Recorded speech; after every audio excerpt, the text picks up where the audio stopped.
오늘 우리에게 주신 하나님의 말씀은 에스더서 8장 9절에서부터 17절까지 말씀입니다. 우리 다 함께 일어서서 오늘 우리에게 주시는 하나님의 말씀 앞에 경건하게 서도록 하겠습니다. 저와 여러분들이 한 절씩 교독하겠습니다. 그때 시와 넓고 3월 23일에 왕의 서기관이 소집되고 모르드게가 시키는 대로 조서를 써서 인도로부터 구스까지의 127지방 유다인과 대신과 지방관과 관원에게 전할세 각 지방의 문자와 각 민족의 언어와 유다인의 문자와 언어로 쓰되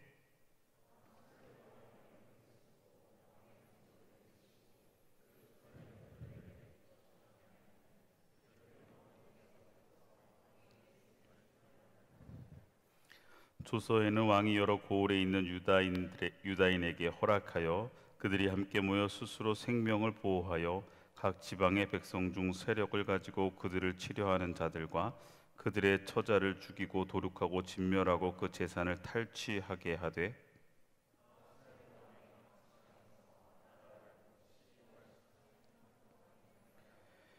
이 조서 초본을 각 지방에 전하고 각 민족에게 반포하고 유다인들에게 준비하였다가 그날의 대적에게 원수를 갚게 한지라.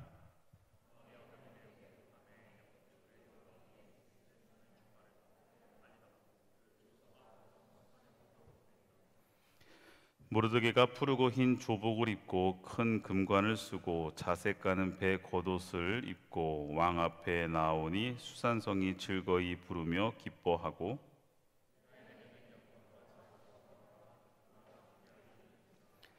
그다 함께 왕의 어명이 이르는 각 지방 각 읍에서 유다인들이 즐기고 기뻐하여 잔치를 베풀고 그날을 명절로 삼으니 본토 백성의 유다인을 두려워하여 유다인이 되는 자가 많더라. 아멘. 오늘 우리에게 주신 하나님의 말씀입니다. 자리에 앉겠습니다. 할렐루야. 자, 우리 좌우 앞뒤 서로 보면서 웃으면서 인사하겠습니다. 서로 축복합시다. 당신은 소중합니다.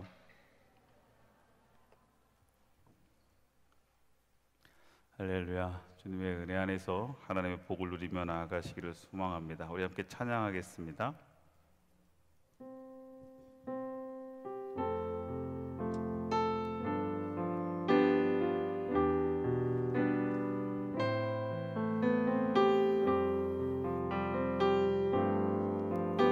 그대 폭풍 속을 걷고 있을 때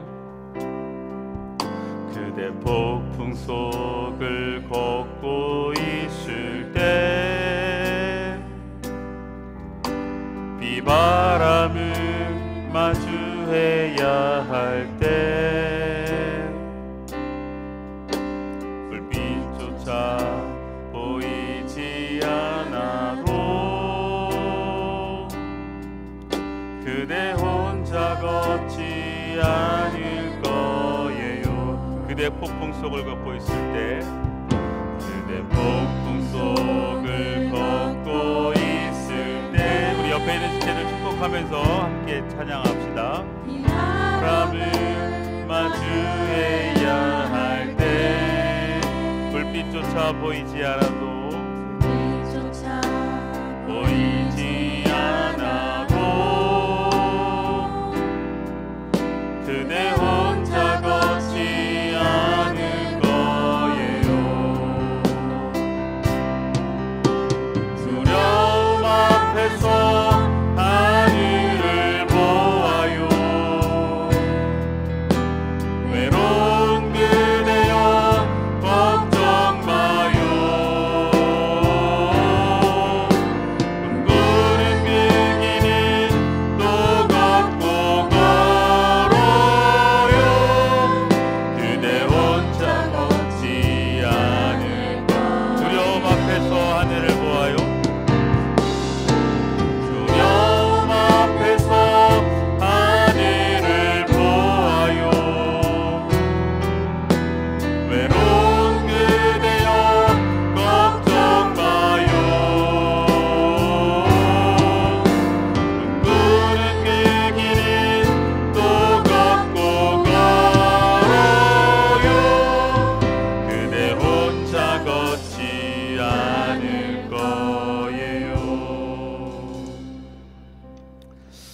할렐루야. 아, 늘 우리의 삶에 주어진 상황과 환경들은 우리가 예상할 수도 또 우리가 헤아릴 수도 없습니다. 그래서 보이지 않는 길을 걸어간다는 것은 우리에게는 두려움이고 때로는 망설임이고 때로는 그 한 걸음 한 걸음이 우리에겐 고통일 수도 있습니다. 그러나 중요한 건 우리가 이 시간 이 에스더 강해를 하면서 보이지 않지만 우리는 알 수 있는 우리와 함께 하시는 하나님, 그리고 하나님의 섭리와 계획을 볼 수 있어야 합니다. 늘 여러분들에게 강조하지만 그것이 믿음이고 그 믿음을 소유한 이들은 삶의 한 걸음 한 걸음이 다르다. 오늘 이 시간 이 자리에서 있는 여러분 모두에게도 세상과 구별되어지는 믿음의 발걸음들, 믿음의 삶을 살아낼 수 있는 하나님의 자녀들이 되시기를 주의 이름으로 축복합니다. 자, 오늘은 우리 보이지 않아도 알아요 13번째 시간입니다. 오늘 말씀 제목은 죽음의 조서에서 생명의 조서로입니다. 먼저 우리가 지난 시간 말씀이 이어집니다. 그렇죠. 8장 1절부터 8절까지 내용을 보면서 우리 지난 시간 갓생에 대한 이야기를 함께 나눴어요. 갓생. 세상의 갓생은 내가 신처럼 완벽한 나의 목표와 자기 관리, 자기 계획을 통해서 좀 신처럼 완벽한 삶, 뭔가 누가 보아도 저 사람은 정말 완벽한 자신의 루틴과 자신의 목표를 향해 열심히 나아가는 삶을 살아간다. 이게 이제 세상적인 요즘 유행하는 갓생입니다. 그러나 믿음의 갓생은 그거랑은 좀 다르다고 그랬어요. 우리가 다른 해석이 필요한데, 그것은 내가 어떠한 루틴을 가지고 내 어떤 능력을 가지고 내 관리를 가지고 내 목표를 세워가는 것이 아니라 믿음의 갓생은 하나님 안에, 하나님 안에서 살아가는 삶이 신앙인의 갓생이다 그랬어요. 하나님에게 맡기고 또 그 안에서 하나님께 순종하는 훈련들, 그리고 또한 그렇게 하나님 앞에 신앙적으로 내 안에 루틴을 가지고 그 루틴으로 하나님께 훈련되어져 가는 과정을 통해서 하나님의 때에 하나님의 일을 이루어가는 것, 이것이 이제 갓생이다 그랬습니다.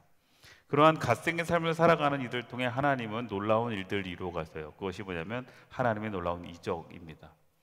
우리가 생각할 수 없는 그 이상의 것들을 그들을 통해 일하시는. 그래서 우리가 이 에스더서를 통해서도 보는 것은 지금 에스더나 모르드게가 각자 자기에게 주어진 삶의 자리에서 그들은 갓생의 삶을 살았다, 이렇게 우리가 볼 수 있어요. 지금까지 때로는 내가 참을 때 참고 내 삶에서 최선을 다하고 또 하나님 앞에 순종하면서 그들의 살아낸 갓생의 삶을 통해서 하나님은 그들을 통해서 그들을 높이셨지만 높이시는 것으로 끝나는 것이 아니라 그들을 통해 놀라운, 그들이 예상할 수 없었던 일들을 이루어 가십니다. 이제 그것이 오늘 구체적으로 나오게 됩니다. 그것이 바로 이제 죽음의 조서에서 생명의 조서라고 오늘 제가 말씀을 제목을 잡았는데, 이제 실제적으로 하만을 통해서 다 죽을 수밖에 없게 되었던 이스라엘 유다인들이 새로운 생명의 법 앞에 놓여지게 되는 것, 이것도 우리가 지난 시간에 잠깐 일단은 훑으면서 가긴 했어요. 오늘 그 이야기를 여러분과 함께 좀 나눠보려고 해요. 그 전에 먼저 한번 여러분 절망의 순간을 느껴본 적이 있습니까? 여러분 안에 절망, 다시 말하면 끝났다, 이건 끝이다. 절망의 순간이라고 하는 것은 뭐가 존재되어 있냐면 내 안에 작은 희망도 보이지 않을 때 우리는 절망하는 겁니다. 희망이 보이면 우리는 절망이란 표현을 쓰지 않아요. 그죠? 작은 희망이라도, 작은 가능성이라도 보이면 우리는 그 순간을 우린 절망이라고 표현하지 않아요.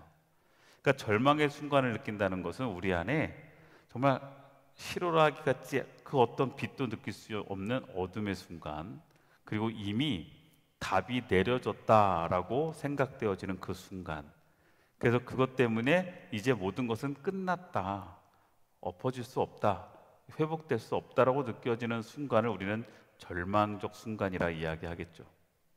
한번 여러분 우리 시간들을 한번 좀 돌아보면서 여러분이 절망의 순간을 느껴본 적이 있습니까? 정말 이거는 끝이야. 근데 우리는 인생을 살면서 이 절망의 순간을 느껴볼 때 보통 세상 사람들은 이렇게 운명을 이야기합니다. 네, 운명. 운명이라는 것은 정해진 길. 이건 내가 바꿀 수 없는 길이야. 바꿀 수 없는 것, 정해진 거야 라고 생각하는 세상 사람들의 이 운명이라는 표현, 이건 그런데 신앙적인 단어는 아닌 것 같아요. 운명이라는 건 모든 게 정해져 있다는 겁니다. 예. 내 의지와 내 상관없이 각자 사람마다 태어나면서 각자에게 그 사람만이 가지고 있는 운명, 그래서 그 운명을 우리가 알고 싶어 하는 사람들이 많잖아요. 그래서 여러분들 운명이라는 걸 알고 싶어서 뭐 합니까? 믿지 않는 사람들은 이 운명을 알고 싶어서 뭐 사주팔자를 보기도 하고, 그렇죠? 점을 치기도 하고, 뭐 그러면 자신의 운명을 내 운명은 어떨까, 내 앞으로의 운명은 어떨까를 점쳐보려고 하는 모습들을 많이 봅니다. 자, 여러분들은 운명에 여러분의 인생을 맡기며 살아가고 있습니까? 지금 유다인들은요, 비록 하만은 죽었지만, 그죠? 하만은 죽었지만 하만이 저질러 놓은 일을 통해서 그들은 바꿀 수 없는 운명 앞에 놓여져 있는 거잖아요. 그것이 뭐냐면 유다인은 다 죽게 돼 있어요. 유다인의 운명은 아달월 13일에 다 죽게 왕이 조서를 어떻게 해요? 내렸고 거기에 왕의 인을 찍었단 말이에요. 지난 시간에도 함께 이야기했지만 페르시아 법을 일명 메대와 바사의 법이라고 하는데 혹시 뭐 들어본 이들이 있을지 모르겠어요. 이 메대와 바사의 법은 제국에 한번 정해지면 바꿀 수 없다는 절대성을 가지고 있는 법입니다. 그러니까 페르시아의 이 메대와 바사의 법은, 이 메대와 바사가 이제 페르시아를 의미하죠. 그래서 이 페르시아의 법은 한번 정해진 법은 절대적으로 바꿀 수 없어요. 그러면 왜 이런 법의 권위를 주었냐? 이것은 왕의 권위를 절대화하고 법의 효력을 영구히 유지하기 위해서 페르시아는 이 강력한 메대와 바사의 법을 세웠단 말이죠. 그러니까 지금 유다인들은 이 페르시아 법 안에 그들은 아달월 13일에 죽을 수밖에 없는 운명에 놓여져 있는 거예요. 그들의 운명은 정해져 있어요. 앞으로 아달월 13일에 그들은 누구도 제외하지 않고 유다인들은 다 죽게 되는 겁니다. 그게 그들의 운명이라고 이야기할 수 있죠. 그러니까 그들은 그 운명 앞에, 자신들의 죽음이라는 것 앞에 그들에게 희망이라는 것은 그 페르시아에 있는 그들 유다인들에게는 어떻게 해요? 이 메대와 바사의 법 안에 놓여 있는 그들에게는 희망이라는 건 없어요. 그러니까 절망이죠. 자, 절망의 순간 앞에 지금 하나님께서는 그들의 그 절망을, 그들의 운명을 지금 하나하나 바꿔가고 계셨단 말이에요. 우리가 그것을 지금까지 앞으로 쫙 봤던 거예요. 지난 시간 동안 쭉 우리가 이 에스더서를 통해서 보았던 것이 단순하게 에스더라는 한 여인이 고아로 있다가 페르시아의 왕비가 되어졌다라는 그 성공 스토리를 이야기하는 것이 아니고, 모르드게라는 사람이 그냥 문지기로 있다가 그가 결국 왕을 구해주고 그것이 잘 나중에 있다가 왕에게 밝혀지고, 그래서 왕을 통해서 그가 지난 시간에 우리가 보았던 것처럼 하만의 반지를 끼워주면서 뭐예요? 페르시아의 제2인자가 되어지는 이런 성공담을 이야기하는 게 아니라고 그랬잖아요. 여러분, 성경에서 이야기하는 것은, 성경에서 이야기하는 하나님의 섭리와 계획은 그 누군가의 성공과 누군가의 그 어떤 잘됨, 이게 핵심이 아니에요. 우리가 지난 시간에도 보았던 것처럼 갓생의 삶을 살아가면서 그들이 하나님의 놀라운 반전을 경험했다는 것은, 갓생의 삶을 사니까 그들이 결국은 여왕이 되어졌다, 그들이 결국 페르시아라는 나라의 그 거대한 나라의 총리가 되어졌다, 이것이 갓생의 결과가 아니란 말이에요. 자, 지금 유다인들도 마찬가지입니다. 유다인들은 그렇게 지금 운명적으로 죽을 수밖에 없는 상황에 놓여져 있는데, 하나님은 거기서 그 에스더와 모르드게를 통해서 하나님의 놀라운 섭리를 보여주고 계시고, 그 놀라운 섭리는, 그 섭리를 통해서 우리에게 지금 수천 년이 지난 이 시간 이 자리에 있는 우리들에게 하나님의 섭리가 무엇인지를 말씀하고 계신다는 거예요. 그리고 하나님이 어떻게 일하고 계시는지를 우리에게 증거하고 계시다는 거예요. 오늘 우리는 그것을 좀 발견했으면 좋겠어요. 아까도 이야기했지만 여러분, 운명이라는 거 정의해 보면 이럴 수 있어요. 피할 수 없는 인생의 길, 정해진 삶의 결론. 그러면 하나님의 뜻과 계획 속의 주권적인 인도는 뭐라고 이야기할 수 있을까요? 요건 우리 섭리 이렇게 이야기할 수 있어요. 원래 제가 이 애니메이션이 이렇게 된 게 아닌데 오히려 이게 더 극적이네요. 그러네요. 자, 운명은 피할 수 없는 인생의 길, 정해진 삶의 결론을 우리는 운명이라고 이야기해요. 내 삶은 결론 났어. 피할 수 없는, 뭐 아무래도 사주팔자상 너는 어쩔 수 없어 이렇게 얘기하잖아요. 우리는 그거에 갇혀 살아가는 세상의 삶. 그러나 여러분, 섭리는 하나님의 뜻과 계획 속에서 하나님의 주권적인 인도하심 속에 우리가 그 인도하심에 따라 나아가는 삶이거든요. 신앙인의 삶은 운명에 갇혀있는 삶이 아니라 하나님의 섭리에 뭐예요? 인도함을 받는 삶을 우리는 신앙의 삶이다. 그러니까 여러분들의 지금 삶 속에, 여러분들의 상황 속에 운명론에 빠지면 안 돼요. 근데 왜 우리는 자꾸 운명론에 빠져요? 내 상황과 내 처지를 보면서 답을 내려버리기 때문이에요. 우리 지난 시간에도 함께 말씀을 나눴는데 잠언 16장 9절 다시 한번 우리 같이 합독하며 마음에 새겨볼까요? 시작. 사람이 마음으로 자기의 길을 계획할지라도 그의 걸음을 인도하시는 이는 누구다? 여호와 하나님이시다 라고 분명히 이야기합니다. 여러분, 이 말씀이 여러분 마음에 새겨지기를 소망하고 이 말씀이 여러분의 삶에 등불이 되어지기를 바랍니다. 내가 계획할지라도, 내가 아무리 무언가 준비하며 완벽한 계산을 할지라도 우리 인생 속에 하나님의 놀라운 변수는 내 인생을 하나님의 놀라운 계획으로, 하나님의 놀라운 반전의 인생으로 살아가게 하신단 말이에요. 그러니까 운명론에 빠지지 말고 우리는 하나님의 섭리에 나를 맡길 수 있어야 합니다. 자, 그럼 오늘 하나님께서 그렇게 이 유다인들이 지금 운명에, 아달월 13일에 죽을 수밖에 없는 운명에 빠져있는 그들, 그런데 하나님은 지금까지 하나하나 정말 섬세하고 세심하고 정말 놀랍게, 여러분들이 막 흥미로울 정도로 하만을 반전으로 해서 하만을 결국 죽게 하고, 지금 에스더와 모르드게가 결국 페르시아의 왕비와 누가 됐어요? 2인자인 총리가 되어져 있는 이 상황에서 하나님은 또 다른 이야기를 써가셨는데, 그게 뭐냐면 지난 시간에 나눴던 것처럼 바꿀 수 없는 그 당시 이 메대와 바사의 법을 어떻게 극복해 갈 수 있게 하셨느냐를 오늘 이제 이야기할 거예요.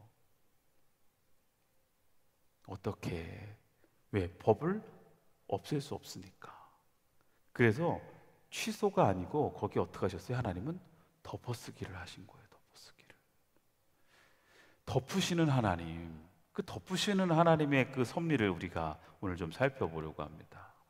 자, 먼저 오늘 8장 9절에 보면 그때 시완월 곧 3월 23일에 왕이 서기관이 소집되고 모르드게가 시키는 대로 조서를 써서 인도로부터 구스까지 127지방 유다인과 대신과 지방관과 관원에게 전할세 각 지방의 문자와 각 민족의 언어와 각 유다인의 문자와 언어로 썼다. 이렇게 하면서 어떻게 되냐면 그때에 다시 이제 왕이 모르드게와 에스더에게 그러면 그 바꿀 수 없는 법을, 덮을 수 있는 법을 너희들에게 만들 수 있는 권한을 줄 거야. 이거가 지난 시간이잖아요. 그죠?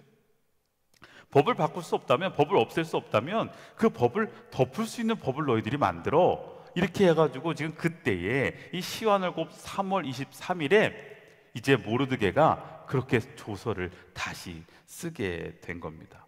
그런데 여기서 한 가지 또 좀 놀라운 것들을 좀 살펴봤으면 좋겠어요. 그것이 뭐냐면 시완월 23일, 이 시완월 23일 이거 지금 우리가 들을 때 보면 뭐 아달월, 시완월, 뭐 니산월, 이게 여러분에게 좀 익숙하지 않잖아요. 이게 히브리력인데, 히브리 종교력인데 이 시완월 23일에 지금 모르드게의 조서가 다시 쓰여졌어요. 이 시완월이라고 하는 것은 히브리 종교력으로 이야기하면 3월이에요. 3월. 그런데 이것이 대략 5월에서 6월 정도거든요. 그런데 여러분 아시는 것처럼 이 니산월 13일, 니산월 13일에 하만의 조서가 쓰여졌어요. 우리가 앞에서 보았던 것처럼 그 니산월 13일이라고 하는 것은 히브리 종교라고 보면 1월입니다. 1월. 그러니까 대략적으로 한 3월에서 4월 요 정도 되는 거죠. 그러니까 하만의 조서가 쓰여진 니산월 13일과 모르드게의 조서가 다시 쓰여진 시완월 23일, 요 안에 기간이 언제냐면 3개월이 지난 거예요. 이해되시죠? 자, 3개월이 됐어. 그런데 여러분 기억하세요? 니산월 13일 하만의 조서에서 뭐 했어요? 부르를 뽑았잖아요. 제비를 뽑아서 날을 정했단 말이에요. 무슨 날을 정했어요? 유다인들을 죽일 날을 정했잖아요. 그 날을 정한 게 언제로 정해졌죠? 그게 바로 아달월 13일이었단 말이에요. 이 아달월 13일, 이것은 11개월 후예요. 11개월 후에. 그러니까 지금 니산월 13일에 하만의 조서를 뽑아서 조서가 세워지고 날짜를 잡은 게 11개월 후 아달월 13일이었는데 그 당시 11개월이라는 시간이 좀 길다고 제가 설명을 했잖아요. 이 시간에 어떤 일들이 일어날지 모른다. 그런데 3개월이 지나고 난 그 3개월 동안 모르드게의 조서가 쓰여지고 지금 새롭게 반전과 역사가 나타나는 이 시간의 기간이 언제였냐면 3개월 동안 급박하게 일어났던 거예요. 그런데 중요한 건 뭐냐면 3개월이 지나고 나서 이제 모르드게의 조서가 어떻게 쓰여지고 난 다음에 이것이 또 뭐가 돼야 돼요? 각 지방에 각 곳곳마다 어떻게 돼야 돼요? 이 조서가 뿌려지고 전해져야 되는 시간들이 있단 말이에요. 그래서 이 시간이 지금 보니까 모르드게의 조서가 쓰여지고 난 시완월 23일에서부터 아달월 13일까지는 9개월 정도의 여유가 생긴 거예요. 있는 거예요, 여유가. 만약에 부르를 뽑았는데 니산월 13일에 부르를 뽑았는데 아달월 13일, 다시 말하면 11개월이 아니라 뭐 한 2개월, 그죠? 3개월, 아니 4개월 이렇게 만약에 제비가 뽑혔다면 지금 하만은 뭐 이 하나님의 이끄심 앞에 이렇게 뭐 장대에 달려 죽을 수 있지만 유다인들은 여전히 어떻게 해야 돼요? 그 법에 의해서 하만의 조서와 왕의 도장에 찍은 그 칙령에 의해서 어떻게 돼요? 유다인들은 다 죽을 수밖에 없게 되는 거예요. 그래서 저는 이걸 보면서 그냥 그럴 수 있겠구나라고 생각할 수 있겠지만 니산월 13일에 11개월이라는 시간을 하나님께서 주신 이 기가 막힌 적절한 타이밍, 하나님은 이렇게 우리가 생각하는 것과는 다른 타이밍을 하나님은 잡아가고 계신다. 우리 이걸 뭐라고 이야기할 수 있어요? 하나님의 때라고 이야기할 수 있어요. 자, 여러분, 우리의 삶에 누구도 다 예외 없이 하나님의 때가 있어요. 아멘? 하나님의 때가 있다고요. 그런데 그 하나님의 때는 각자에게 달라요. 여러분들 안에 하나님이 일하실 하나님의 때가 언제일까요? 그거 여러분 답을 내릴 수 있어요? 니산월 13일에 하만의 조서가 해서 그 유다인들 다 죽인다고 칙령이 떨어졌을 그때 부르를 뽑아서 그게 아달월 13일이었는 11개월이라는 그 11개월을 누가 이해할 수 있겠냐고요. 우리가 지금 알고 보니까 그래도 다행이다라고 생각하는 거지만 그 순간은 우리가 이해할 수 없는, 여러분, 여러분의 인생의 계획 안에서 언제 하나님의 때에 여러분에게 하나님의 그 일들이, 하나님의 역사가, 하나님의 계획이, 하나님의 꿈이 여러분에게 나타날까요? 여러분, 우리는 일반적인 이 뭐라고 그럴까요? 삶의 그 시간들이 있잖아요. 뭐 고등학교를 졸업하면 대학을 가고, 대학을 졸업하면 뭐 직장을 가고, 직장을 졸업하면 뭐 결혼을 하고, 직장 졸업하는 게 아니라 직장을 들어가면 이제 뭐 결혼을 하고, 뭐 결혼을 하면 자녀를 낳고, 뭐 이런 뭐 나름대로 생각하고 있는 우리 나름대로의 그런 이 흐름 앞에 우리는 뭔가 요즘 적절한 타이밍을 여러분 언제라고 생각하세요? 우리 그 안에 우리가 여러분 세상적으로 생각하는 적절한 타이밍, 우리 어떻게 자꾸 따지냐면 비교로 우리는 적절한 타이밍을 자꾸 우리가 따지려고 한단 말이에요. 남들이 그렇게 열매를, 남들이 그렇게 달려가고 있고 남들이 그러한 상황이 있을 때 우리는 그 시간을 비교해서 나의 시간을 자꾸 헤아리려고 하잖아요. 그래요, 안 그래요?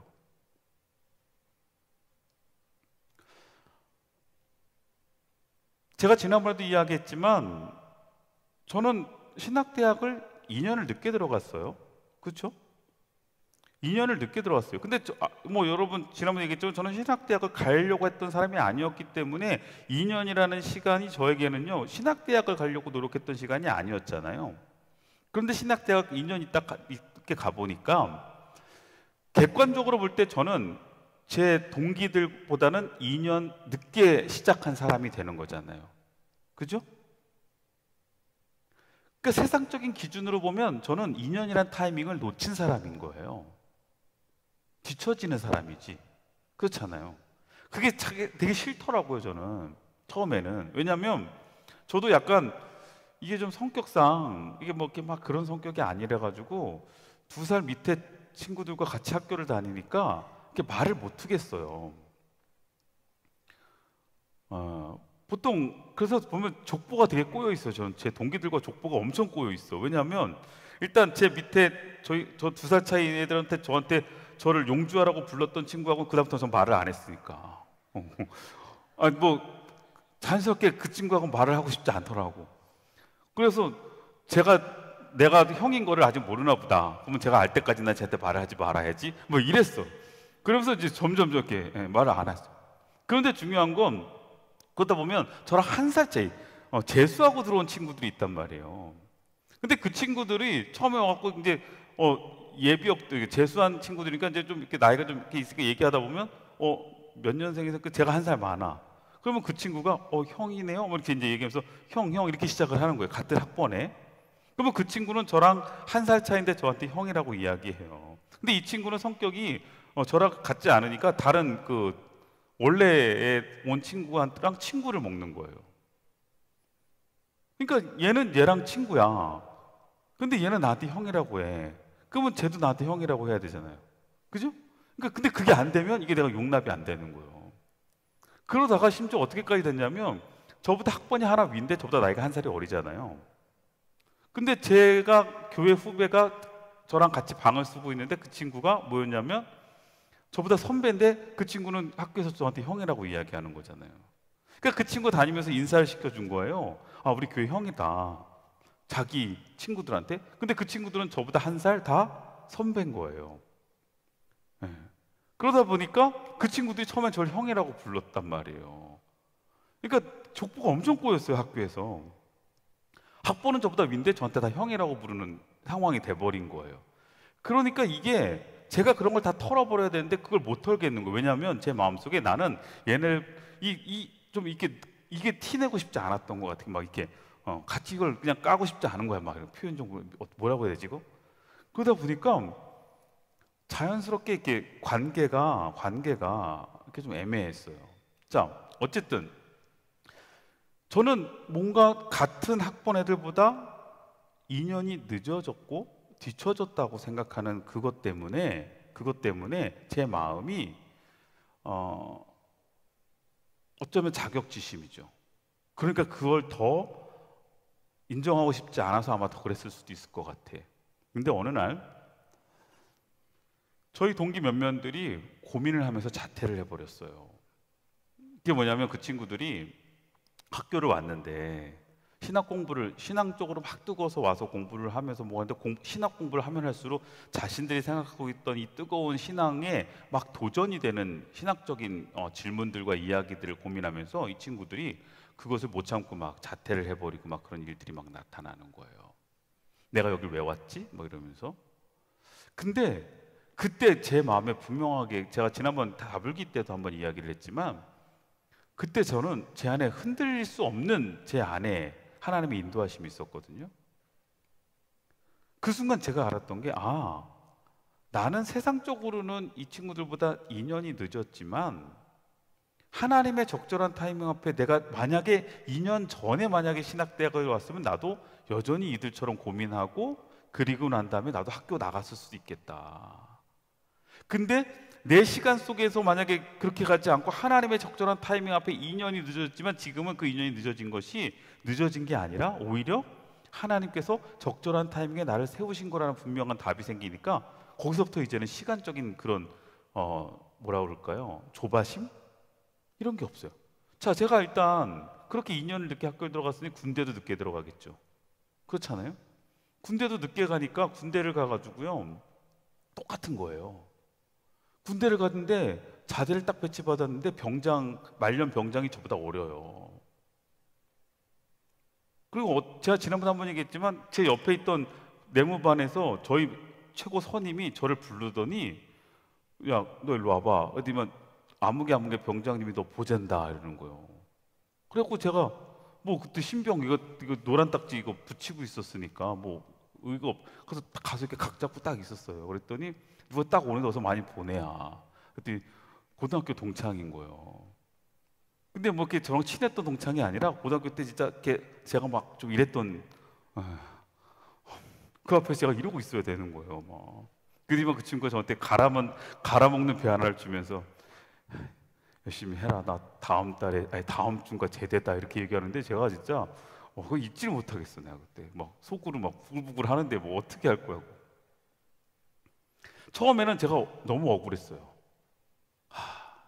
이게 인생이 다 꼬인 것 같잖아. 막 고등학교 때 나한테 아무 말도 못하던 애가 지금 가마득하구나 막 이런 식으로 저한테 얘기하고 나 이제 제대할 거다 이렇게 얘기하는데 너무 화가 나는 거예요. 그리고 부대에 있는 모든 나보다 위에 선임들은 다 나보다 나이가 어리니까 왜 나 이러지? 계속 저한테 매 순간순간마다 질문이 왜 난 이렇게 늦게, 왜 뭐가 이렇게 꼬이지? 이런 거였거든요. 그런데 제가 그 부대에서 이제 주일날 예배를 드리고 이제 주일마다 이제 그때 종참이라고 하는 종교참이라고 종참 가잖아요. 예배 시간에 딱 가요. 처음에는 제가 신학생이니까 군종이 될 줄 알았는데 그것도 떨어지고 뭐 이렇게 돼가지고 결국 그냥 일반으로 이제 거기서 있게 됐는데 나중에 거기서 예배를 드리고 이렇게 하면서 이병, 상병 이렇게 되는데 상병 말 정도 됐을 때 신우회 회장을 바꾸게 되는 상황이 된 거예요. 근데 그때 신우회 회장을 바꾸는데 거기서 나이가 제가 제일 많잖아요. 그러니까 어떻게 하다가 제가 신우회 회장이 된 거예요. 근데 그때까지도 몰랐어요. 그 전까지는 전혀 예상하지 못했는데 제가 신우회 회장이 되고 나서 병장 마무리될 때까지 신우회 활동을 하면서 제가 이끌고 왔던 그 시간들이요 제 목회에 엄청 큰 도움이 됐어요. 리더십부터 시작해서. 근데 그 타이밍을 어떻게 알 수 있겠냐고요. 제가 만약에 군대를 그때 왜냐면 제가 신우회 회장 된 조건 단 하나였어요. 뭐였냐면 나이가 많다는 이유로 저에게 신우회 회장 시켜줬거든. 다른 거 아니었거든. 나이 많으니까 신우회 회장 하라고 해서 신우회 회장 한 거예요. 근데 그때 그 신우회 회장 하면서 진짜 저한테 제가 지금 목회하면서도 이렇게 보면 그때 저한테 쌓여졌던 이 노하우들 그 다음에 사람들 앞에 이야기하고 막 이런 거 되게 싫어했거든요. 그 앞에서 이야기하고 뭐 이러는 거 아마 전 그때 다 훈련받은 것 같아요. 만약에 그냥 제때 같다면 이러한 타이밍 앞에 제가 이런 경험들을 할 수 있었을까? 생각해 보면 지나고 나 보면 이건 하나님의 적절한 타이밍이에요. 저의 고백이에요. 자, 여러분들에게도 지금 나는 좀 뒤처지고 있는 것 같고 나는 좀 뭔가 제대로 안 되고 있는 것 같고 왜 나에겐 열매가 없는 것 같지? 왜 나에겐 결과가 없는 것 같지? 라고 생각되어져서 여러분들이 조금은 머뭇거리고 있을 때 그리고 여러분 그 앞에 여러분 조금은 좌절감을 느끼거나 실망하고 있을 때 여러분 기억하세요. 여러분에겐 누구 모두에게도 하나님의 때가 있다는 것을. 그 하나님의 때에 하나님은 여러분을 통해 일하셔요. 근데 그 하나님의 때를 이루어갈 수 있는 사람은 뭐가 필요하냐면 중요한 건 갓생의 삶을 사는 게 필요해. 갓생의 삶을 산다는 전제 조건 하에 여러분 하나님의 때를 경험할 수 있을 거라는 거예요. 여러분 하나님의 때를 신뢰하시길 주의 이름으로 축원합니다. 여러분의 지금의 상황에 여러분의 시선을 뺏기지 마시고 하나님의 때를 기대하며 나아갈 수 있기를 소망해요. 자, 그리고 난 다음에 지금 이 보면 그리고 나서 뭘 했냐면 지금 조서를 썼는데 제가 지금 두 개를 비교해 놨어요. 에스더서 8장 9절 오늘 본문의 내용과 에스더서 3장 12절을 같이 지금 비교해 놨거든요. 왜 비교해 놨냐면 지금 3장 12절은 뭐냐면 하만의 조서예요.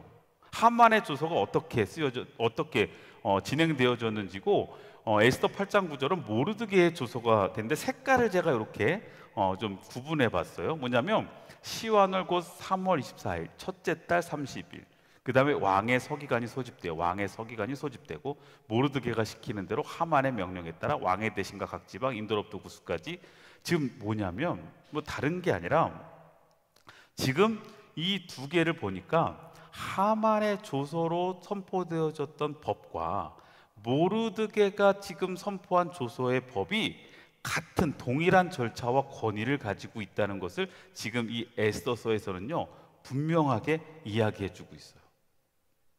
무슨 얘기인지 이해돼요? 이게 문학적인 표현으로 볼 때 이 두 개를 동등하게 대등하게 표현을 하고 있다는 거예요. 이 얘기는 뭐냐면 하만의 법을 온전하게 모르드게의 법이 덮을 수 있는 법이라는 것을 이야기하는 거예요. 그래서 동등한 절차와 권위를 통한 법적 대등성을 지금 뭐예요? 강조하고 있어요. 법 얘기가 좀 지난주 보니까 이렇게 어려운 말 딱 나오는 순간 여러분들 눈동자가 풀리더라고요. 그래서 이거 뺄까 하다가 그래도 요거는 여러분 좀 지금 모르드게의 법이 하만의 법을 덮어야 돼요. 완전 대등하게. 그러기 위해서 지금 이 에스더서는요 그 두 개의 법에 쓰여지고 시행되는 과정을 있는 그대로 어떻게 같은 절차대로 적어놨다라는 것을 좀 이해하시면 좋을 것 같아요. 자, 그러고 난 다음에 아하스로 왕의 명의로 쓰고 왕의 반지로 인을 치고 그 조서를 역졸들에게 붙여 전하게 한 다음에 그들을 왕궁에 길러서 왕의 일에 쓰는 준발을 타는 자들이라. 이제 역졸들을 통해서 어떻게 해요? 그 당시 페르시아 전 지역에 그 법이 어떻게 된다고 그 조서가 이제 전달이 됩니다. 자, 그러면 이제 조서가 어떤 내용인지가 오늘 되게 중요한데 이걸 좀 오늘 보면 될 것 같아요. 조서에는 왕의 여러 고을에 있는 유다인들에게 허락하여, 자, 조서에는 이렇게 써 있는데요. 왕이 여러 고을에 있는 유다인들에게 허락을 했답니다. 무엇을 허락했냐면 그들이 함께 모여 생명을 보호할 수 있는 법을 제정하게 한 거예요. 자, 하만의 법은 뭐였어요? 하만의 조서는 모든 유다인들을 아이들부터 시작해서 노인들까지 여자들 다 어떻게 하라고요? 다 진멸하라라는 법을 조서를 통해서 전국에 뭐예요? 지금 선포했는데 모르드게의 그것을 덮는 법은 뭐냐면 그 유다인들이 각 지역에 있는 유다인들이 모여서 스스로 자신의 생명을 보호할 수 있는 뭐를 준 거예요? 권위를 준 거예요. 법적 효력을 준 거예요. 그래서 그것에 대한 시행은 이렇게 할 수 있는 거예요. 각 지방의 백성 중 세력을 가지고 그들을 치려고 하는 자들과 그들의 처자를 죽이고 도륙하고 진멸하고 그 재산을 탈취하게 하되. 자, 이거 잘 이해해야 되는데 일단 여기에서 먼저 함께 모여 스스로 생명을 보호했다 그랬어요. 자, 함께 모였다. 자, 이것은요 공동체성, 다시 말하면 연합 공동체, 이 유다인들의 연합 공동체, 혼자 나만 살려고 하는 게 아니라 같이 모두 살아야 된다는 거예요. 지금 죽음의 법 앞에, 이 죽음의 법 앞에 새로운 생명의 법은 어떻게 시작이 되냐면 연합하라고 이야기합니다. 연합하라고. 너 혼자서 살 수 있는 게 아니다라는 거예요. 왜냐하면 지난 시간에도 이야기했지만 하만은 죽었지만 우리가 다음 주는 우리 우리 세대 통합이니까 다음 주는 젊은 예배가 없으니까 그 다음 주에 알게 되겠지만 하만의 세력이 얼마나 많았는지를 나중에 알게 되거든요. 그러니까 하만만 죽으면 끝나는 게 아니었다는 걸 알 수 있어요. 하만은 죽었지만 하만의 세력이 전국적으로 퍼져 있었기 때문에 그들을 통해서 어떻게 해요? 유다인들은요 진멸할 수밖에 없는 상황이 될 수 있어요. 보복을 당할 수도 있고. 그래서 먼저 뭐냐면 함께 모여 스스로를 어떻게 하라? 보호하라. 함께 모여서 연합으로 뭐 할 수 있도록 했냐면 정당 방위를 할 수 있게 해준 거예요. 정당 방위. 자신을 방어하기 위해서 뭐 할 수 있어요? 정당 방위의 개념이 뭐죠? 자신을 방어하기 위해서 상대방을 뭐 할 수 있는 거예요? 공격할 수 있는 게 정당 방위거든요. 그러니까 지금 새로운 법은 뭐냐면 한 사람 한 사람 알아서 살 수 있는 그걸 준 게 아니라 스스로 함께 모여서, 그죠? 함께 모여서. 근데 저는 이것을 약간 이 영적인 생명의 법으로 우리가 한번 돌려서 우리가 좀 살펴보면, 사단의 그 공격 앞에 우리는 어떻게 해야 돼요? 나 혼자서 살 수 없어요. 나 혼자서 싸워서 이길 수 없어요. 나 혼자 신앙생활 한다고? 나 혼자 믿음 갖고 있다고? 많은 사람들이 그런 얘기합니다. 왜 교회 나가야 되죠? 왜 교회 있어야 되죠? 그냥 내가 하나님 앞에 바로 서면 되지 않아요? 내가 온라인 갖고 예배드리고 내가 정말 혼자 정말 바로 서 있으면 되는 거 아니에요? 굳이 교회 나가야 되나요? 근데 오늘 여러분 분명히 기억하셔야 돼요. 우리가 전쟁에서 이기려면 우리는 연합해야 됩니다. 우리 혼자 스스로 감당해낼 수 없어요. 이 연합공동체, 그래서 하나님은 이 연합공동체 함께 모이라, 뭐예요? 교회를 이 땅에 세우신 거예요. 자, 그리고 어떻게 해요? 스스로 생명을 보호하라. 나를 보호하기 위해서 어떻게 해요? 정당 방위를 할 수 있는 권한을 그들에게 부여합니다. 이건 뭐예요? 가만히 있으라는 게 아니라, 법으로 내가 지켜지는 게 아니라 우리가 어떻게 하기 위해 돼요? 적극적으로 어떻게 해야 돼요? 대처해야 된다는 얘기예요. 그냥 우리가 믿음만 가지고 있다고 해서 우리가 그 영적 전쟁 앞에서 그냥 보호받는 게 아니라 그 앞에 우리는 어떻게 해야 돼요? 연합하고 우리가 어떻게 해요? 능동적으로 대처하는 우리의 싸움이 있어야 된다는 거예요.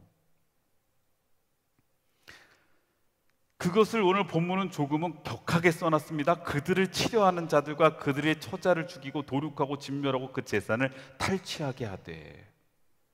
나중에 우리가 이제 9장에서 이야기하지만 여기에서 그들은 적극적으로 그래서 하만의 세력들을 어떻게 해요? 죽이고 하만의 세력들을 진멸합니다. 악의 세력을 어떻게 해요? 철저하게 진멸합니다.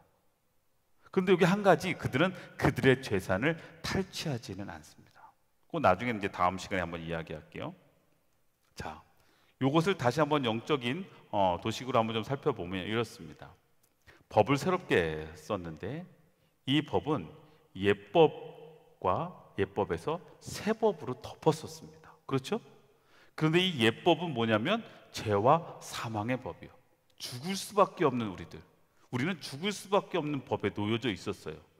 우리 스스로는 운명, 죽을 수밖에 없는 운명이라고 생각하는 그 상황에 죄로 말미암아 우리 서 있었는데, 새 법은 뭐예요? 우리를 생명의 성령의 법으로, 우리가 지난 시간에도 보았던 것처럼 로마서 8장 2절에 이는 예수 안에서, 예수 그리스도 안에 있는 생명의 성령의 법이 죄와 사망의 법에서 우리를 뭐 하셨다고요? 해방하셨다, 이렇게 이야기합니다. 그러니까 지금 이 에스더서에서 이야기되어지는 예법과, 다시 말하면 하만의 법과 모르드게의 법은 죽을 수밖에 없는 우리들을, 하만의 법, 율법 앞에 갇혀 있는 우리들, 그러나 모르드게의 법을 통해서 그 법을 덮으셨어요. 그런데 로마서 8장 2절에 그것을 뭐라고 이야기해요? 우리는 예수 그리스도를 통해서 어떻게 되는 거예요? 죽을 수밖에 없는 우리들이 예수 그리스도를 통해서 새로운 생명의 법으로 우리가 어떻게 되는 거예요? 그 법의 범위 안에 들어가게 됐다라는 거예요. 여러분, 내 힘으로 할 수 없는 것을 하나님이 하게 하신 겁니다. 내 능력으로 그 법을 바꿀 수 없고, 우리는 그 법 앞에 놓여 있으면 우리는 운명론에 빠질 수밖에 없는 거죠. 우리는 죽을 수밖에 없는 죄인이에요. 우리는 구원받을 수 없는 죄인이에요. 그런데 하나님은요, 그 법을 바꾸시겠다는 거예요. 덮으셨단 말이에요. 무엇으로? 예수 그리스도의 생명의 법으로. 그래서 우리는 지금 예법에 접촉되는 이들이 아니라 새로운 법에 어떻게 되는 거예요? 우리는 적용되는 사람들이죠. 그게 바로 하나님의 자녀들이에요.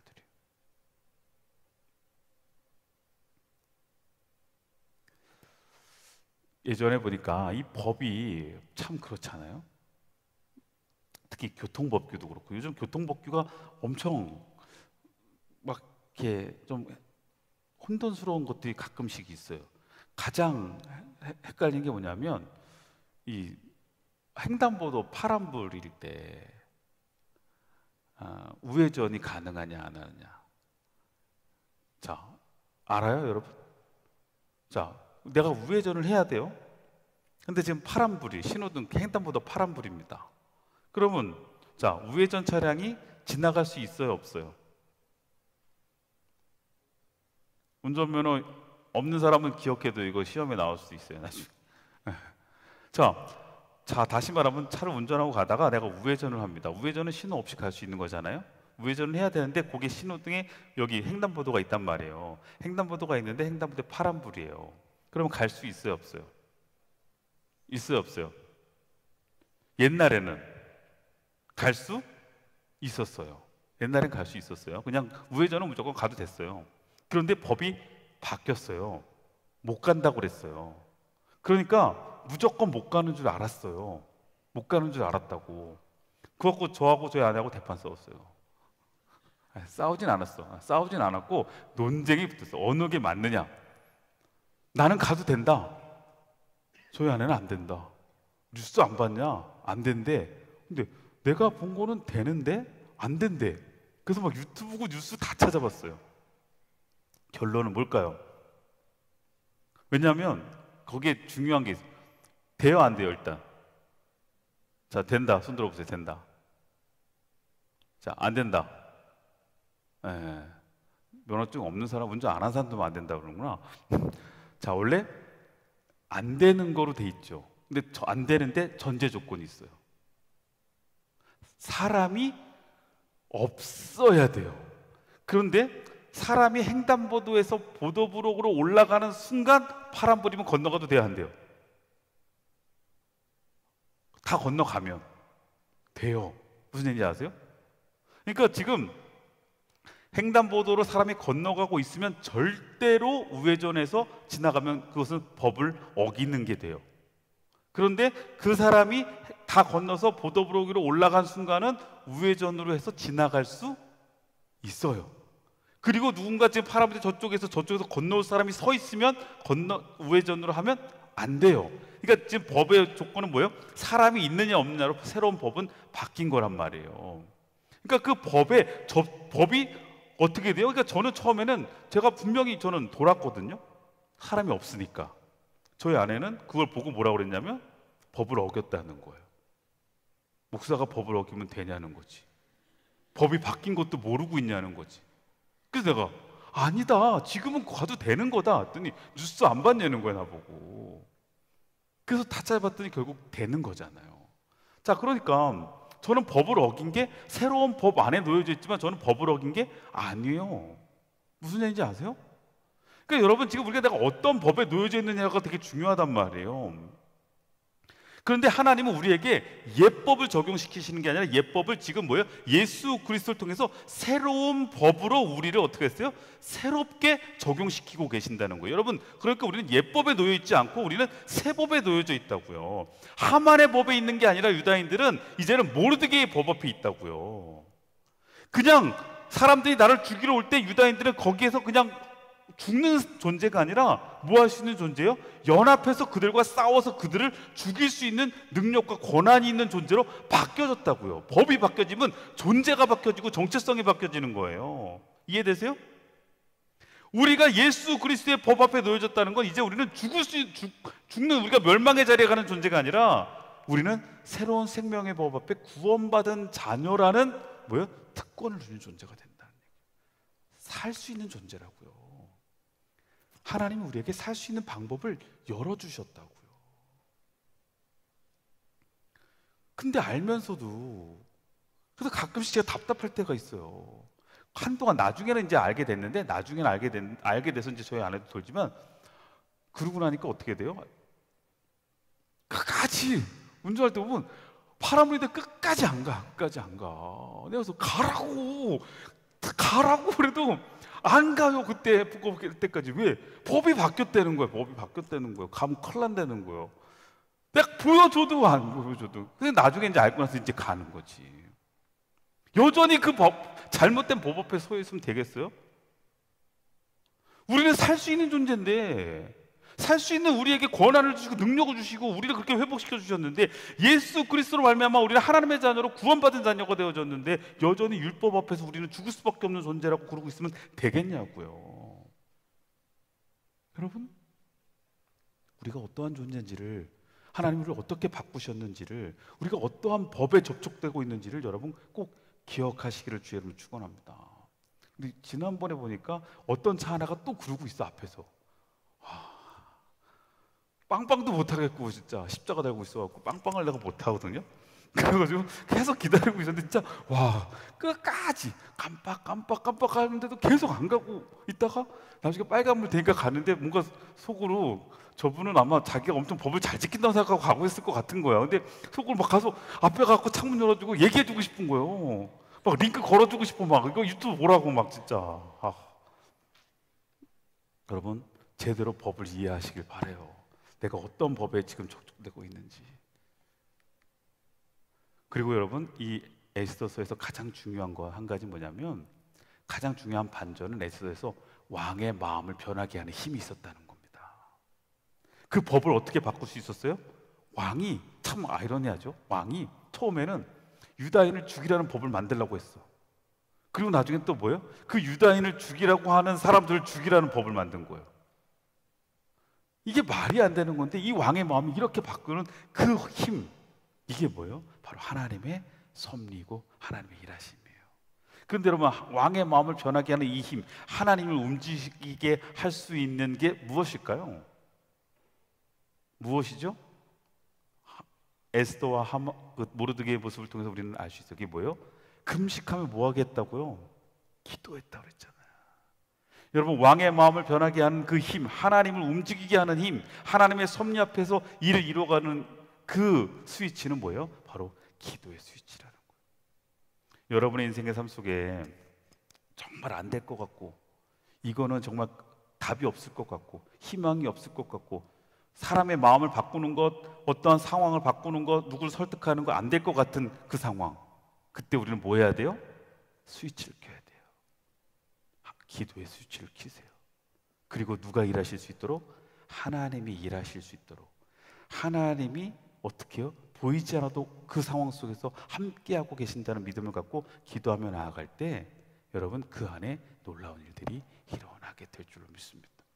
불가능하다고 생각하는 것, 이미 결정 났다고 생각하는 것, 심지어 죽음의 조소라고 이야기됐던 그 조소가 생명의 조소로 덮어지는 놀라운 역사가 나타난다는 겁니다.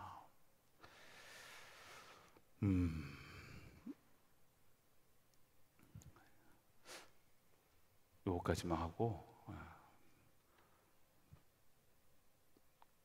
다음 주로 한번 이어가야 되겠어요. 왜냐하면 자, 8장 12절 13절 볼까요? 아하스로 왕이 각 지방에 아달을 곧 12월 13일 하루 동안에 하게 하였고, 이 조서 초본을 각 지방에 전하고 각 민족에게 반포하고 유다인들에게 준비하였다가 그날의 대적에게 원수를 갚게 한지라. 자, 아하스로 왕이요, 이제 아달을 곧 12월 3일 하루 동안에 그 법을 시행할 수 있는 기간을 준 겁니다. 디데이예요, 디데이. 그죠? 그리고 이 초서를 각 지방에 전하고 각 민족에게 반포합니다. 그리고 이제 유다인들은 그것을 준비하고요, 그날에 어떻게 해야 되는 거예요? 자신들을 해하려고 하는 하만의 무리들과 대적하게 되는 거예요. 영적 전쟁을 준비하라는 거예요. 우리에게는, 여러분, 지난번에도 우리가 얘기했지만 이미와 아직이라는 사이에 살아가고 있어요. 우리는 이미 하나님께 구원받았어요. 예수 그리스도로 말미암아 구원받은 존재이지만 아직 우리는 이 땅에서 하나님의 자녀로 하나님의 마지막 때까지 어떻게 해요? 우리의 영적인 정체성을 지키고 믿음으로 살아내야 되는 우리의 아직의 때가 있어요. 근데 이 아직의 때에 여러분, 이것을 우리는 어떻게 준비할 거냐는 거예요. 이것을 통해서 우리가 어떻게 바뀔까요? 이것을 통해 우리가 어떻게 세워질까요? 이제 알았다면, 우리가 디데이를 알고 있다면, 주님이 다시 오실 그날을 알고 있다면 우리는 깨어서 이제는 준비해야 됩니다. 자, 보세요. 법은 바뀌었고 우리에게 권한이 주어졌는데, 그렇구나, 이제 우리는 그럴 수 있는 거구나 라고만 생각하면, 그리고 그냥 그렇게만 알고 거기에 안주하고 있다면, 막상 디데이가 됐을 때 어떻게 할 수 있을까요? 알고 있는 게 우리 스스로를 보호할 수 있을까요? 아니잖아요. 준비해야 되잖아요. 유다인들에게 준비하였다가 그날의 대적들에게 원수를 갚게 한지라. 왜 이 조서가 바뀌었고, 이 조서가 바뀐 것을 통해서 그들이 이제 어떻게 하시는지를 알았다면 안 것으로 끝나는 게 아니라 그들과 싸울 준비를 우리는 해야 돼요. 오늘 여러분들, 우리의 삶은 그런 영적 전쟁 앞에, 마지막 때 앞에 우리가 준비하고 있냐고요. 내가 얼마나 영적으로 무장하고 있고, 얼마나 영적으로 훈련하고 있고, 우리가 얼마나 나 자신을 지켜내기 위해 노력하고 있냔 말이죠. 힘이 없으면 못 버티잖아요. 체력이 없으면 안 되더라고요. 제가 지난번 다블기 때도 이야기했지만, 정말 아닌 것 같은데 조금씩 준비하는 게 제 체력을 더 키워가는 거에 되더라고요. 제가 달리기 하다 보니까 진짜 처음에 제가 한 바퀴 뛰고 너무 힘들었을 때 몰랐는데, 누가 저한테 얘기했어요. 이렇게 뛰다 보면 조금씩 늘 거라는 거예요. 근데 꾸준히 하다 보니까 체력이 늘어있는 걸 보게 돼요. 그러네? 이게 힘들었는데 이렇게 되네? 이게 체력이잖아요. 체력이 있어야 감당하잖아요. 근데 여러분, 영적인 전쟁 앞에도 마찬가지예요. 준비해야 됩니다. 우리에게 주어진 그 때를 위해서, 하나님의 때를 위해서. 그때 우리가 준비해서 싸워서 이겨내지 않으면 아무리 법이 바뀌어도 소용이 없어요. 법만 바뀌어진 거지. 나는 그 법 앞에 내가 나 스스로를 지켜낼 수 있는 힘이 없다면, 능력이 없다면, 그러면 우리는 지금 무엇을 위해 준비하고 있고, 무엇을 위해 여러분 스스로의 능력을, 영적인 능력을 세워가고 있냔 말이에요. 주일날 이렇게 와서 예배드리는 거, 이거 하나 갖고 될까요? 여러분의 한 주간의 삶 속에 여러분 그것을 위해서 무엇을 여러분 준비하고 세워가고 노력하고 있는지를 좀 돌아봤으면 좋겠어요. 무장하십시오. 영적인 무장을 위해 여러분 기꺼이 여러분들의 시간과 여러분들의 열정과 여러분들의 노력을 투자하셔야 됩니다. 말씀 앞에, 또한 여러분 기도의 생활 앞에, 또한 여러분 앞에 영성, 하나님과의 관계 앞에 여러분들이 노력해야 됩니다. 그렇게 될 때 하나님은 여러분들을 통해서 마지막 때에, 그리고 하나님의 때에 스스로 내가 나 자신을 방어해낼 수 있는, 죽을 수밖에 없었던 내가 새로운 법에 적용되어져서 이제는 내가 나를 지켜낼 수 있는 믿음의 용사로 우리를 세워가실 겁니다. 그것을 위해서 여러분들 노력하시고 준비하시기를 주의 이름으로 축원합니다. 원래 오늘 17절까지 돼 있는데 그거는 제가 다다음 주에 그 부분만 다시 한 번 더 하도록 하겠습니다. 우리 이 시간 함께 우리 말씀 갖고 기도하며 나아가길 소망합니다. 하나님은 우리를 새롭게 바꿔가십니다. 그런데 하나님의 바꾸심, 하나님의 일하심과 하나님의 인도하심은 하나님의 때에, 그 하나님의 때에 하나님께서 기가 막히게 이루어가실 거예요. 지금 내 상황 앞에 안 된다고 포기하지 마십시오. 내가 뒤처져 있다고 하나님의 때를 놓친 것이 아니라는 것을 깨달으시길 바라요. 우리가 갓생 안에 놓여져 있다면, 다시 말하면 하나님 안에서 살아가고 하나님 안에 우리가 하나님의 이끄심을 믿고 신뢰하며 나아가고 있다면, 여러분, 우리 모두에게는 하나님의 때에 놀라운 일들이 준비되어져 있습니다. 그래서 그때까지 우리가 준비하고 또한 노력하고 또한 세워가세요. 누구와 비교하지도 마시고 내 스스로 단정짓지도 마시고, 그리고 기도로서 하나님의 일하실 것을 기대하며 나아가시길 바랍니다. 오늘 말씀 여러분 기억하시면서 내 안에 하나님 주시는 마음들을 붙잡으시면서 우리 그 문제를 가지고, 그 상황을 가지고, 또 여러분의 결단을 가지고 기도하며 나아갑시다. 기도하겠습니다. 거룩하신 하나님, 오늘 우리에게 주신 하나님의 마음을 분별하게 하옵소서. 내 안에 주시는 하나님의 뜻을 분별하게 하여 주시옵소서. 거룩하신 하나님, 주님의 은혜 안에서 성령의 충만함을 더하여 주시고, 우리 안에 말씀으로 무장하게 하여 주시고, 기도로 더 하나님의 뜻을 헤아려 나아갈 수 있도록 인도하시고, 성령의 충만한 은혜 안에서 세워질 수 있는 하나님의 자녀들이 되어질 수 있도록 이끄시고 역사하여 주시옵소서. 눈을 들어 주를 보길 원합니다. 하나님, 하나님의 때를 볼 수 있기를 원합니다.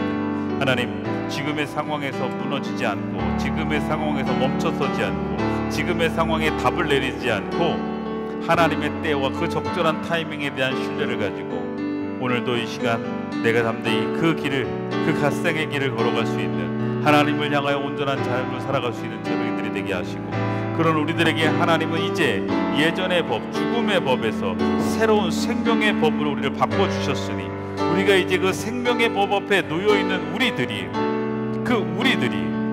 이제 온전하게 그 법을 누리며 또한 그 생명의 자녀로 살아갈 수 있는 하나님의 거룩한 백성들이 되게 하여 주시옵소서.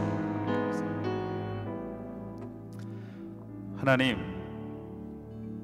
하나님의 계획하심과 인도하심, 더 나아가 하나님의 때에 우리가 그 하나님의 때의 은혜를 누리기를 소망합니다. 믿음으로 오늘 하루를 걸어 나아가게 하시고, 우리에게 보여지는 상황과 순간순간들을 넘어서는 하나님의 보이지 않는 섭리와 손길에 우리의 운명을 넘어설 수 있는 하나님의 그 은혜를 경험케 하여 주옵소서. 또한 바라고 소망합니다. 이제 우리에게 바뀌어진 새 법, 생명의 법을 누리는 자녀가 되게 하시고, 여전히 옛법 앞에 멈춰서 있는 것이 아니라 새 법 앞에 우리가 생명의 자녀로 하나님을 향해 나아가는, 그리고 하나님의 백성으로 세상을 향해 나아갈 수 있는 믿음의 자녀들이 되게 하여 주옵소서. 예수 그리스도의 이름으로 기도드립니다.